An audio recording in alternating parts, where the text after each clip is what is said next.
This is how you beat perfectionism to achieve your goals faster and easier than ever before. I'm going to split this video into 3 parts. Number 1, why people become perfectionists. Number 2, actual strategies to overcome perfectionism. And number 3, how to use perfectionism as an unfair advantage. Growing up as a child, I hated losing. I could never get over losing in a football match or when a classmate had better grades in math. I always wanted to be the best, and this pattern would follow me until I became an adult. Now, when I was a child, it was more extreme. I was always angry when I lost. But this drive as a child to always wanting to compete and win would serve me as well. Now, why I'm telling you this and how does this relate to perfectionism?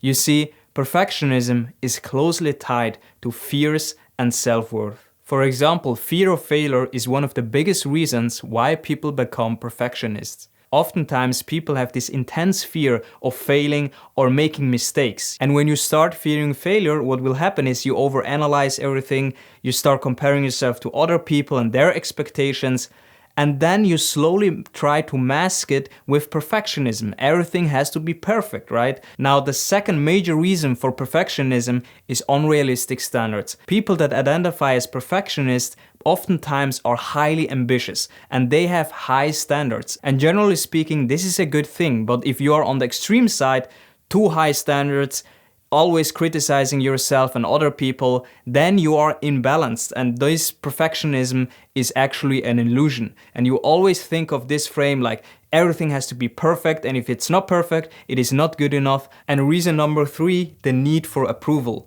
So this is when your self-worth is dependent on meeting other people's expectations. And this need for validation from other people can lead to perfectionism. And you can observe this, for example, in social media. Some influencers are living for validation. They have these perfect pictures, they have this perfect lifestyle, and they have to maintain that in order to be validated. And this is a deep insecurity that can lead to perfectionism. Now, after understanding the major reasons why people become perfectionists, let's move on to how to actually overcome perfectionism. And the first step is awareness. You have to understand that perfectionism is a blessing and a curse. To illustrate my point, let's go back to when I was in corporate. Some of you guys know that I started as a sales guy in a big media company. One way my perfectionistic tendencies were a blessing is, for example, when I was working with clients. When I was making offers, I analyzed it from every angle and I wanted to make good offers and actually satisfy the client. And some of my coworkers back then were baffled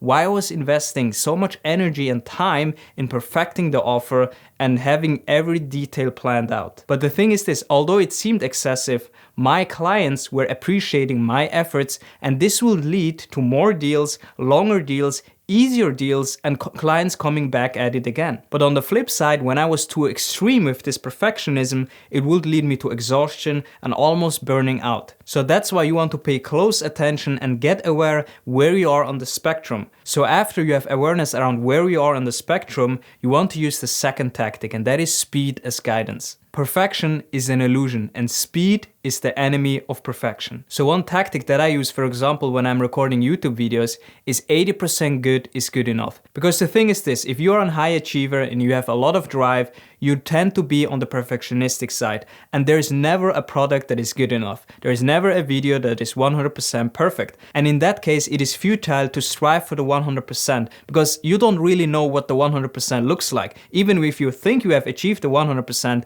someone else will see it differently. So it is really an illusion, but we can strive towards perfection, but never achieve perfection. This is like a mental framework that I use. For example, sometimes when I'm getting back the edits from my video editor, and I review my videos, I see that I could have said a lot of things different, but I don't care, because if I try to perfect every sentence, I will never achieve my goals, and it is just too much stress. And I want to encourage you to think from that way. So my mantra is 80% good is good enough.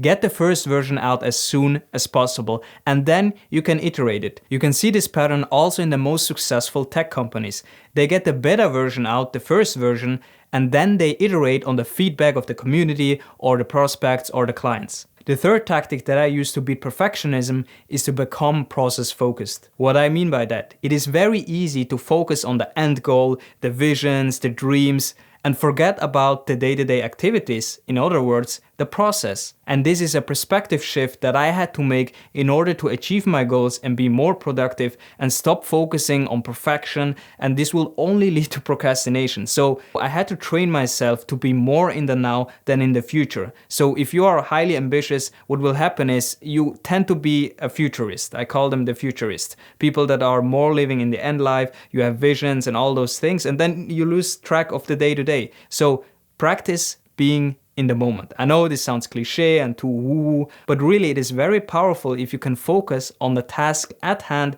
without thinking about the future, without overanalyzing things. Get the task done, and then you can plan ahead again. But it is always a balance, and the balance is not a perfect middle, because perfect doesn't exist, only ratios. So you have to get aware where you are on the spectrum. Sometimes it is useful to be more on the perfectionistic side in order to create great products, have advancement in your career and productivity.